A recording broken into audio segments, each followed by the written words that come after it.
The fruit of the Spirit that yields this authentic happiness is the result of holiness.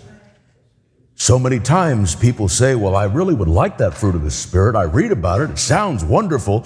I see these happy church people. And hopefully people see happiness when they see us. I would hope that, I know we're all humans, and at times there are people that have some sort of issue with using those two pedals on the car, and that can kind of kill happiness in the minute. But ideally, the majority of the time when people see us, they think there is a light in them. There's something special about them.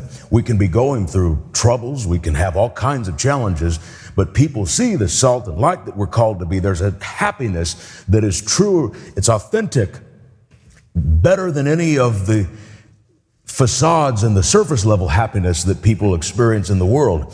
But it comes from living a life of consecration, a life that is pursuing holiness above happiness. And so I can stand here and tell us today that it is absolutely true that the pursuit of holiness ought to be the very first pursuit in our lives. Living a life that is completely void of selfish ambitions, sin, the works of the flesh, and pursuing holiness is absolutely critical. However, God loves us enough that not only does He give us an undeserved life of holiness, on top of that, He adds His joy. He adds His peace, His mercy, everything about God that is so good, the God who is holy, who's calling you and me to be holy like Him.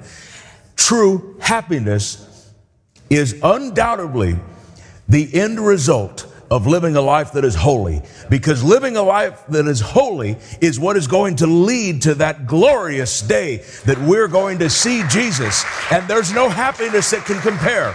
There's not a substance, there's not an activity, there's not a new dress, there's not a new suit, there's nothing. All the things that we, some maybe a new motorcycle, been hearing about motorcycle clubs and stuff. That does sound pretty happy. Then I remember my equilibrium is bad and laying a bike over would not be happy. So there's that. But any idea of happiness that we could find in this world does not compare to the authentic happiness that comes from a pursuit of holiness.